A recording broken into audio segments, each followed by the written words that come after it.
ಪೂಜ್ಯರಲ್ಲಿ ತಮ್ಮೆಲ್ಲರಲ್ಲಿ ಪ್ರಣಾಮಗಳು. ಅವರು ಅಲ್ಲಮರಂತಾರ, ಜ್ಯೋತಿ ಕಂಡ ಇರಲು ಬಡತ ಇದು ಅಂಧಕಾರ ಕಂಡ, ಕತ್ತಲೆ ಕಂಡ. ಅದ ಬೆಳಕ, ಆದರೆ ನಮಗೆ ಕಾಣಿಸೋಲ್ದು. ಯಾಕೆ? ನಾವು ಹೊತ್ಕೊಂಡು ಮಲ್ಕೊಂಡೇವಿ. ನಮ್ಮ ಕಣ್ಣ ಮುಚ್ಚದ, ನಮಗೆ ಗೊತ್ತಾಗ್ತಾ ಇಲ್ಲ ಜ್ಯೋತಿ. ಎರಡನೇ ಮಾತು ಹೇಳ್ತಾರೆ, ನಿಧಾನ ಕಂಡ ಇರಲು ಬಡತನ ಕಂಡ. ಸಂಪತ್ತದ ಸುತ್ತ ಮುತ್ತ, ಆದರೆ ಇದು ಸಂಪತ್ತ ಅಂತ ಗೊತ್ತಿಲ್ಲದಕ್ಕೆ ಬಡವರಂಗ ಬದುಕಾಕತ್ಯಾನ ಮನುಷ್ಯ. ಬಡವರಂಗ ಸಂಪತ್ತದ ಎಲ್ಲ ಕಡೆ ಸಂಪತ್ತು ಸಂಪತ್ತದ, ಅದರ ನಡುವದಾನ. ಆದರೆ ಇದು ಸಂಪತ್ತ ಅಂತ ಗೊತ್ತಿಲ್ಲ. ಆದ್ದರಿಂದ ಬಡವ, ಅದಕ್ಕಾಗಿ ಬಡ. ಹೇಗಿರಬೇಕು ಹೇಳಿ? ಸಂಪತ್ತು ಇದ್ರೂ ಬಡವ, ಇದು ಆಶ್ಚರ್ಯ. ಯಾಕೆ? ಇದು ಗೊತ್ತಾಗಬೇಕಲ್ಲ. ಇದು ಸಂಪತ್ತಂತ ಗೊತ್ತು ಇದ್ರಲ್ಲ ಶ್ರೀಮಂತಿಕೆ ಬರೋದು. ಅದು ಗೊತ್ತಿಲ್ಲ. ಸಂಪತ್ತು ಯಾವುದು? ಅಲ್ಲೇನು ಈ ಮಣ್ಣ ಸಂಪತ್ತಲ್ಲೇನು? ಇದು ಮಣ್ಣ, ಇದೇನು ಮಣ್ಣ ಅಂತ ಹಿಂಗಂದ್ರೆ ನಾವು ಬಡವ್ರೆ. ಇಂಥ ಭೂಮಿ ಇಷ್ಟು ಫಲವತ್ತಾದ ಭೂಮಿ ಅಂತ ತಿಳ್ಕೊಂಡ ಅಂದ್ರೆ ಅವ ಸಿರಿವಂತ. ಇದ ಮಣ್ಣ ನೀರ ಏನ್ ಸಂಪತ್ತ? ನೀರಿನ ಬೆಲೆ ಎಷ್ಟು ಹೇಳಿ ನೋಡೋಣ. ಎಷ್ಟು ಬೆಲೆ ನೀರಿಗೆ? ಎಷ್ಟು ಸಂಪತ್ತ ಕೊಟ್ಟರದಕ್ಕೆ ಸಮ ಆಗ್ತದೆ? ಒಂದು ಸಲ ಹೀಗೆ ಅರಣ್ಯ, ಅದು ಉಸುಕಿನ ಪ್ರದೇಶ. ಉಸುಕಿನ ಪ್ರದೇಶದಲ್ಲಿ ಪ್ರವಾಸ ಮಾಡ್ತಾ ಇದ್ದ ಒಬ್ಬ. ಉಸುಕಿನ ಪ್ರದೇಶದಲ್ಲಿ ನೀರ ಸಿಗೋದಿಲ್ಲ. ಮಹಾರಾಜ ಆತ ಉಸುಕಿನ ಪ್ರದೇಶದಾಗ ಹೊರಟಿದ್ದ. ಅಲ್ಲೆಲ್ಲಿ ನೀರ? ಒಂದು ಗಿಡ ಇಲ್ಲ, ಒಂದು ಹನಿ ನೀರಿಲ್ಲ. ಮಹಾರಾಜ ಎಂಥ ಮಹಾರಾಜ್! ಏನೆಲ್ಲ ಐಶ್ವರ್ಯ ರಾಜ್ಯದಲ್ಲಿ, ಏನು ಅವನಿಗೆ ಕೊರತೆನೇ ಇರಲಿಲ್ಲ. ಅವ ವಿಚಾರ ಮಾಡ್ತಾ ಇದ್ದ ಮಹಾರಾಜ, ಏನು ನನ್ನ ಸಂಪತ್ತ, ನನ್ನ ಭಾಂಡಾರೆಲ್ಲ ತುಂಬಿ ತುಳುಕ್ತಾ ಇದೆ. ಏನು ಮುತ್ತುಗಳು ರತ್ನಗಳು, ನನ್ನಂಥ ಶ್ರೀಮಂತನೇ ಯಾರಿಲ್ಲ ಅಂದ. ಎಂಥ ರಾಜ ಒಂದು ಸಲ ಹೀಗ ಪ್ರವಾಸಕ್ಕೆ ಹೊರಟ. ದಾರಿಯೊಳಗ ಏನೂ ಇಲ್ಲ, ಭಾರೀ ಬಿಸಿಲ. ಅರಬಸ್ಥಾನದಲ್ಲಿ ಮಳೆಯಲ್ಲಿ ಆಗ್ತದೆ, ವಿಪರೀತ ಬಿಸಿಲ. ಆ ಬಿಸಿಲು ಇಷ್ಟಿತ್ತಲ್ಲ, ಅಲ್ಲಿ ಬದುಕೋದು ಕಷ್ಟ. ಅಷ್ಟು ಬಿಸಿಲು, 45. ಆವಾಗ ನೀರಡಿಕೆ ಆಗಿತ್ತು ಅವನಿಗೆ. ಎಷ್ಟು ನೀರಡಿಕೆ ಆಯ್ತಲ್ಲ, ಬರೀ ನೀರು ಹುಡುಕಾಡ್ತಾ ಇದ್ದ ಮಹಾರಾಜ್. ನೀರ ಹುಡುಕಾಡ್ತ ಹೋದ ಹೋದ ಹೋದ ಹೋದ ನೀರು ಹುಡುಕಾಡ್ಕೋತ ಹೋದ. ನೀರು ಹುಡುಕಾಡ್ತಾ ಇದ್ದ. ಅವಾಗ ಅಲ್ಲೊಬ್ಬ ಸಂತ ಕೂತಿದ್ದ. ಒಂದು ಸಣ್ಣ ಗುಡಿಸಲ, ಅದರಾಗ ಒಬ್ಬ ಸಂತ ಕೂತಿದ್ದ. ನೋಡ್ದ ಮಹಾರಾಜ, ಬಹಳ ಅವನಿಗೆ ಆಸೆ ಆಯಿತು, ಇಲ್ಲಿ ನೀರಿರಾಕಬೇಕು ಅಂತ. ಆತನ ಹತ್ತಿರ ಒಂದು ಹೂಜೆ ಇತ್ತು. ಯಾರ ಹತ್ತಿರ? ಸಂತನ ಹತ್ತಿರ. ಅವಾಗ ಮಹಾರಾಜ ಹೋದ. ಹೋಗಿ ಸಂತನಿಗೆ ಬೇಡಿಕೊಂಡ, ನನಗೊಂದಿಷ್ಟು ನೀರ ಕೊಡುವ. ಅವಾಗ ಸಂತ ನಕ್ಕು ಹೇಳ್ದ, ನನ್ನ ನೀರಿನ ಬೆಲೆ ಬಹಳದ. ಅವಾಗ ಮಹಾರಾಜ ಹೇಳ್ದ, ನೋಡು, ನೀನು ಎಷ್ಟು ಕೇಳ್ತೀಯ ಅಷ್ಟು ಕೊಡ್ತೀನಿ, 1000 ತಗೋ, 1,00,000 ತಗೋ, ನೀರು ಕೊಡುವಂತ. ಅವ ಸಂತ ಹೇಳ್ದ, ಇದು 1000ಕ್ಕೆ 1,00,000ಕ್ಕೆ ಆಗೋದಲ್ಲ. ಅವಾಗ ಮಹಾರಾಜ ಹೇಳ್ದ, ನನ್ನ ರಾಜ್ಯ ಅರ್ಧ ಕೊಡ್ತೀನಿ ಅಂದ.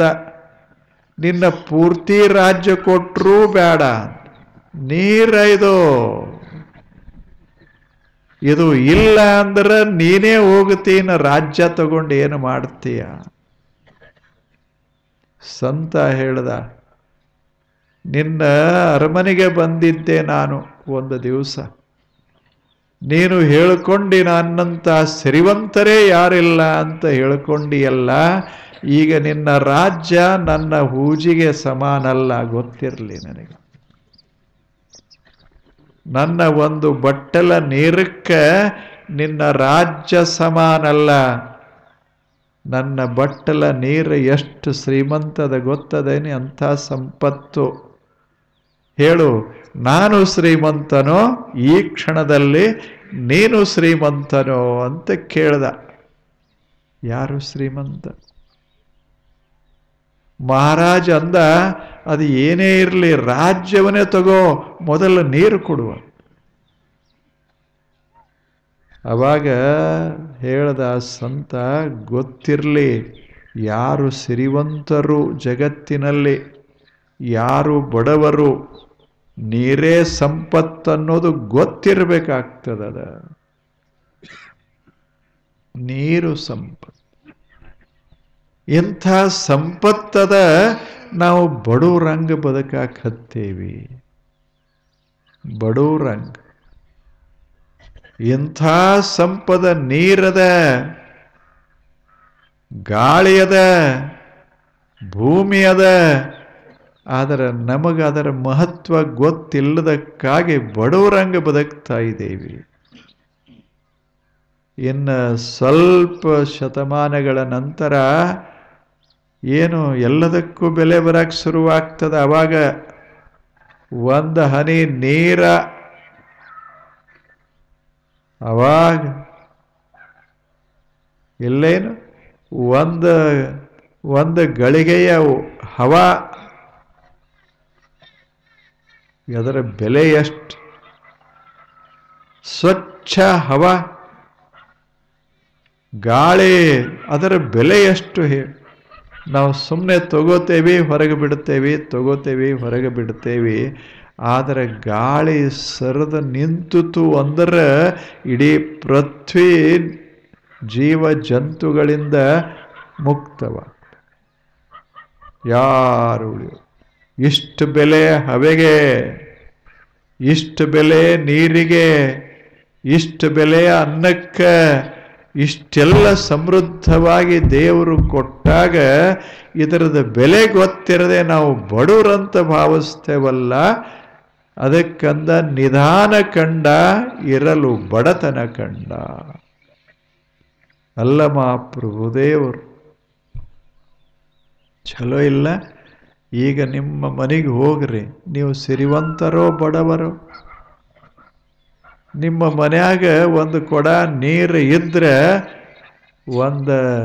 ಒಬ್ಬ ರಾಜನ ಸಂಪತ್ತಿಗೆ ಸಮ ಅಲ್ಲ ಅಂತಲ್ಲ, ಆ ನೀರಿಗೆ ರಾಜ್ಯವೇ ಸಮ ಅಲ್ಲ.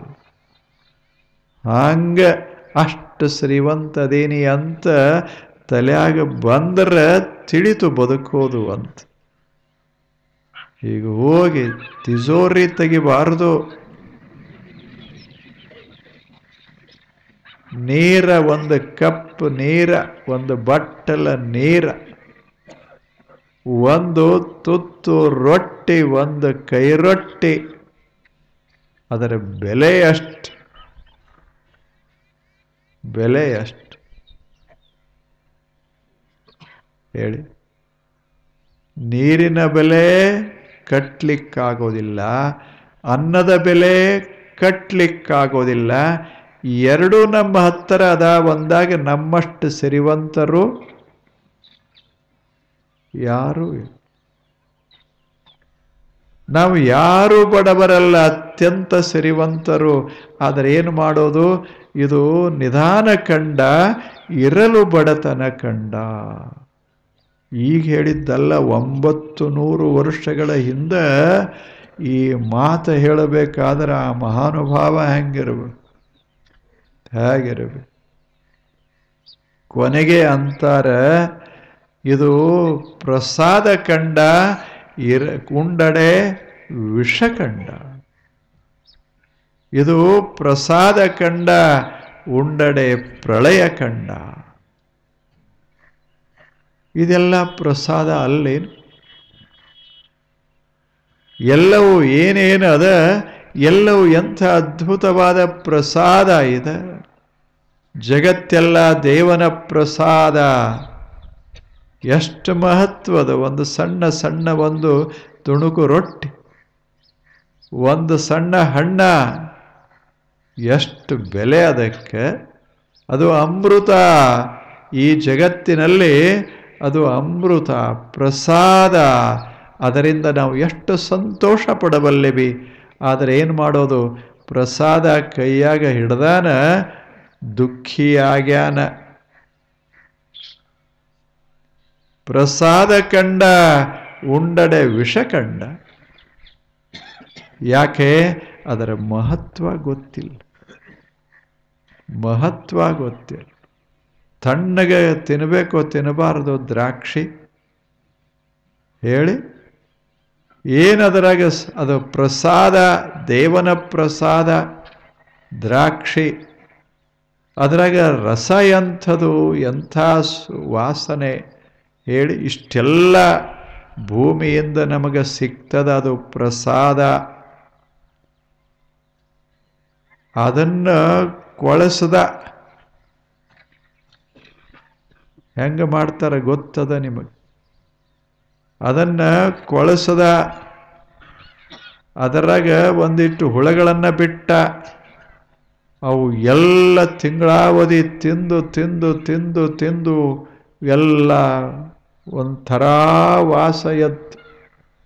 ಅದನ್ನು ಕುದಿಸ್ದ, ತೆಗೆದ, ರಸ ಮಾಡಿದ, ಕುಡ್ದ. ಹಂಗದ ಕುಡ್ದಾಗ ನಾ ಮನುಷ್ಯ ಅನ್ನೋದೇ ಮರ್ತ. ಇನ್ನು ಇವ ಯಾವಾಗ ಶಾಣೆ ಆಗವ? ಕುಡ್ದಾಗ ಏನ್ರ ನೆನಪಾಗ್ತದೇನು? ಯಾರ ಮನೆ ಆದ್ರೇನು? ಬಾಗಿಲು ತೆರೆದತ್ತಂದ್ರೆ ಹೋಗ ಒಳಗೆ. ಏನು ಮಾಡೋದು? ಎಷ್ಟು ಚಲೋ ಪ್ರಸಾದ ಜಗತ್ತ. ಅದನ್ನೆಲ್ಲ ಕೆಡಿಸಿ ಕೆಡಿಸಿ ಕೆಡಿಸಿ ಇಲ್ಲೇನು? ಈಗ ತಂಬಾಕದ, ತಂಬಾಕೇನು ತಿನ್ನಾಕ ಮಾಡ್ಯಾರೇನು ಹೇಳಿ? ಎದಕ್ಕೆ ಮಾಡ್ಯಾರ? ನಿಸರ್ಗ ಎದಕ್ಕೆ ಮಾಡ್ಯದ? ಅದು ಎದಕ್ಕೋ ಮಾಡ್ಯದ. ನಾವು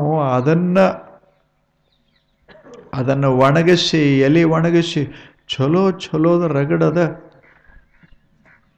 ಇಲ್ಲೇನು ತೊಪ್ಪಲು ಪಲ್ಯ ಇಲ್ಲೇನು? ಎಷ್ಟು ಅಮೃತದಂಗದ ಪ್ರಸಾದದು. ಇಷ್ಟೆಲ್ಲ ಹಚ್ಚ ಹಸಿರ ಇದ್ದರೂ ಆ ಎಲೆ ತಗೊಂಡೋಗಿ ಅದನ್ನು ಕೆಟ್ಟು ಒಣಗಿಸಿ, ಅದನ್ನು ಪುಡಿ ಪುಡಿ ಮಾಡಿ, ಅದನ್ನು ಬಾಯ ಹಾಕ್ಕೊಂಡು ಹೋಳಿಗೆ ಉಂಡ ಬಳಕ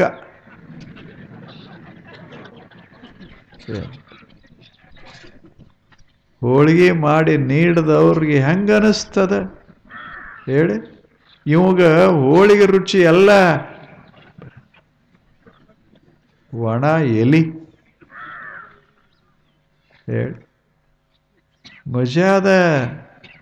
ನಾ ಬಿಡ್ರಿ ಅಂತ ನಾ ಹೇಳ್ತಾ ಇಲ್ಲ, ನಾವು ತಿಂತೇವಲ್ಲ ಹೀಗ ಅಂತ. ಪ್ರಸಾದ ಕಂಡ, ಇರಲು ಉಂಡಡೆ ಪ್ರಳಯ ಕಂಡ. ಇವ ಹೋದ. ಪ್ರಳಯ ಅಂದ್ರೆ ಇದನ್ನು ತಿನ್ಕೋತ ಹೋದ ಅಷ್ಟೆ. ಸ್ವಲ್ಪ ಆಲೋಚನಾ ಮಾಡೋದು. ಯಾವುದು ಪ್ರಸಾದ, ಯಾವುದು ಪ್ರಸಾದ ಅಲ್ಲ ವಿಷ, ಇದನ್ನು ಯೋಚನಾ ಮಾಡೋದು. ಯಾವುದು ಇದ್ದರೆ ಮೈಯಲ್ಲಿ ಒಂಥರ ಉತ್ಸಾಹ ಇರ್ತದೆ, ಜೀವನಕ್ಕೊಂದು ಥರದ ಬೆಲೆ ಬರ್ತದೆ, ಅಂಥ ಪದಾರ್ಥ ಈ ಜಗತ್ತಿನಲ್ಲಿ ಅದ. ಸುತ್ತಮುತ್ತ ಇದ್ದರೂ, ನಮ್ಮ ತಟ್ಟೆಯೊಳಗಿದ್ದರೂ ಸಹಿತ ಅದು ಗೊತ್ತಾಗದೆ ವಿಷವನ್ನು ಉಣ್ತೇವಿ ಅಲ್ಲ, ಉಂಡಡೆ ಪ್ರಳಯ ಕಂಡ. ಈಗಿನವರು ಹೇಳಿದ್ರ ದೊಡ್ಡದಲ್ಲ, ಅವಾಗ ಹೇಳಿದ್ದು. ಯಾರು ಒಬ್ಬ ಸನ್ಯಾಸಿ ಅಲ್ಲಮ ಪ್ರಭು ಜಗತ್ತಿನೊಳಗೆಲ್ಲ ತಿರುಗಾಡಿ ನೋಡಿ ಇದು ಏನು ಜ್ಯೋತಿ, ಇದು ಜ್ಯೋತಿ ಕಂಡ, ಇರಲು ಕತ್ತಲೆ ಕಂಡ. ಇದು ನಿಧಾನ ಕಂಡ, ಇರಲು ಬಡತನ ಕಂಡ. ಇದು ಪ್ರಸಾದ ಕಂಡ, ಉಂಡಡೆ ಪ್ರಳಯ ಕಂಡ. ಎಷ್ಟು ಛಲೋ ಮೂರು ಮಾತು. ಬೆಳಕದ ಕತ್ಲ್ಯಾಗದೇವಿ, ಸಂಪತ್ತದ ಬಡವರಾಗೇವಿ, ಛಲೋದದ ಉಣ್ಣಾಕ ತಿನ್ನಾಕ ನಾವು ವಿಷ ಉಂಡೇವಿ. ಎಷ್ಟು ಮಜಾ ಹೇಳಿ. ಬದುಕು ಮನುಷ್ಯನೇ ಛಲೋದದ. ಇಲ್ಲೆಲ್ಲ ನೀರ ಕುಡಿ, ಎಂಥ ಅಮೃತ ಅದ, ಅದೇ ಅಮೃತ ಪ್ರಸಾದ.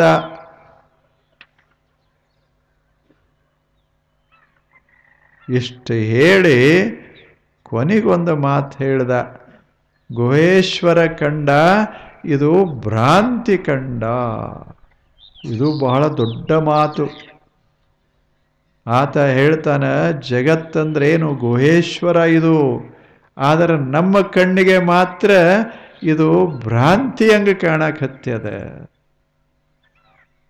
ಇದೊಂಥರ ಕಾಣಕತ್ತ. ನೋಡಿದರೆ ಇದು ಗುಹೇಶ್ವರ, ಇದು ಸಾಕ್ಷಾತ್ ಭಗವಂತನ ರೂಪ, ಇದು ಜಗತ್ತ. ಆದರೆ ನಮ್ಮ ಮಟ್ಟಿಗೆ ಮಣ್ಣ ಕಲ್ಲ ಕಾಣಕತ್ಯಾವ. ಇದು ಭ್ರಾಂತಿ ಕಂಡ. ಇರಲು ಗುಹೇಶ್ವರ ಕಂಡ, ಇದು ಭ್ರಾಂತಿ ಕಂಡ. ಎಷ್ಟು ಅವ್ರು ಹೇಳೋರಿ. ನಾವು ಜಗತ್ನಾಗ ಯಾವ ಜಗತ್ನಾಗ ಬದುಕಾಕತ್ತೇವಿ, ಆ ಜಗತ್ತೆಲ್ಲ ದೇವನ ಒಂದೊಂದು ರೂಪ ಅದ. ಇಂಥ ಜಗತ್ತಿನಾಗ ನಾವು ಹೆಂಗೆ ಬದುಕಾಕತ್ತೇವಿ, ಇಲ್ಲಿ ಏನಿಲ್ಲ, ಬರೇ ಮಣ್ಣ ಕಲ್ಲ ಅಂತ ಬದುಕಾಕತ್ತೇವಲ್ಲ. ಇಂಥ ಮನುಷ್ಯ ತನ್ನ ಜೀವನವನ್ನು ಪವಿತ್ರೇನು ಮಾಡಿಕೊಳ್ಳುತ್ತಾನ. ಇದು ಅವರ ಪ್ರಶ್ನೆ. ಯಾರ್ದು? ಅಲ್ಲಮ ಪ್ರಭು. ನೆನಪುಳಿತದಲ್ಲ. ನೀವು ಎಂತ ಹೋಗೋದು ನಮ್ಮ ಸುತ್ತ ಬೆಳಕದ. ನಮ್ಮ ಮನ್ಯಾಗ ಸಂಪತ್ತ ತುಂಬಿಬಿಟ್ಟದ. ಯಾಕೆ? ಹಂಡೆದಾಗ ನೀರು ಅದಾವ, ಅಡಿಗೆ ಮನ್ಯಾಗ ರೊಟ್ಟಿ ಅದಾವ. ಸಂಪತ್ತಂದ್ರೆ ಏನು? ಇದು ಊಟ ಮಾಡಿದ್ರೆ ಪಚನ ಆಗುವಷ್ಟು ಮೈಯಾಗ ಶಕ್ತಿ ಅದ. ಸಂಪತ್ತ ಇದು ಹೇಳಿ. ಅದು ಬಹಳ ದೊಡ್ಡದು. ಏನು ಒಂದು ನೀರು ಕುಡ್ದ ನಗಡೆ ಆಯಿತು, ಒಂದು ತುತ್ತು ರೊಟ್ಟಿ ತಿಂದ ದವಾಖಾನಿಗೆ ಹೋದ, ಇಲ್ಲ ಒಂದು ಸ್ವಲ್ಪ ವಾಸನೆ ತಗೊಂಡ ಜಡ್ಡ ಬಿದ್ದ. ಹಿಂಗಾದ್ರೆ ಜೀವನಂತಾರೆ ಹೇಳಿ. ಏನು ಹಳ್ಳಿ ಜನ ಒಂದು 4 ರೊಟ್ಟಿ ಮಸ್ತಾಗಿ ತಿಂದು, ಇಲ್ಲ ಒಂದು ತತ್ರಾಣಿಗೆ ನೀರು ಕುಡಿದು ಮಲಗದರಂದ್ರೆ ಮುಗೀತು. ಏನು ಮಸ್ತಾಗಿ ನಿದ್ದೆ ಮಾಡ್ತಿದ್ರು. ನಾವು ಏನು ತಿಂದರೂ ನಿದ್ದೆ ಬರೋದು ಇಲ್ಲೇ. ಯಾಕೆ? ಗೊತ್ತಿಲ್ಲ ಬದುಕೋದು. ಇರಲು ಪ್ರಳಯ ಕಂಡ, ಇದು ಪ್ರಸಾದ ಕಂಡ, ಇದು ಜ್ಯೋತಿ ಕಂಡ, ಇರಲು ಕತ್ತಲೆ ಕಂಡ, ಇದು ನಿಧಾನ ಕಂಡ, ಇರಲು ಬಡತನ ಕಂಡ. ಜಗತ್ತಿನಲ್ಲಿ ಬೆಳಕದ, ಸಂಪತ್ತದ, ಆನಂದದ, ಆದರೆ ಏನು ಮಾಡೋದು? ನಾವು ಕತ್ತಲೆಯಾಗದೇವಿ, ನಾವು ಬಡತನ ಅನುಭವಿಸ್ತಾ ಇದ್ದೇವೆ. ಅಷ್ಟೇ ಅಲ್ಲ, ದುಃಖಿಗಳಾಗಿದ್ದೇವೆ. ಯಾಕೆ? ಗೊತ್ತಿಲ್ಲಷ್ಟೆ ಅಂತ ಅಲ್ಲಮ ಪ್ರಭುದೇವರು ಹೇಳೋದು. ಅವ್ರ ಮಾತು ಛಲೋ ಇಲ್ಲ, ಎಷ್ಟು ಛಲೋ ಮಾತು ಹೇಳ್ಯಾರ. ಇನ್ನು ಮೇಲೆ ಮನೆಗೆ ಹೋಗ್ತಿರಲ್ಲ, ಈಗ ಸದ್ಯ ಹೋಗುವಾಗ ಇದನ್ನು ನೆನಪಿಟ್ಕೊಳ್ಳೋದು 3. ಏನು? ಇಲ್ಲಿ ಬೆಳಕದ, ನಾವು ಕತ್ಲಾಗಿರಬಾರ್ದು. ಅಂದರೆ ಕಣ್ಣು ತೆರೆದು ಬದುಕಬೇಕು. ಕಣ್ಣು ತೆರೆದು ನೋಡ್ಕೋತ ಬದುಕಬೇಕು ಈ ಜಗತ್ತಿನಾಗ. ನಾವು ಸಿರಿವಂತರದೇವಿ, ಬಡವರಂತ ತಿಳ್ಕೋಬಾರ್ದು. 3ನೇದ್ದು, ನಾವು ಉಣ್ಣೋದು ತಿನ್ನೋದು ಇದು ದೇವನ ಪ್ರಸಾದ, ಇದು ಕಹಿ ಮಾಡಿ ಉಣಬಾರದು, ಇದನ್ನು ವಿಷ ಮಾಡಿ ಉಣಬಾರದು.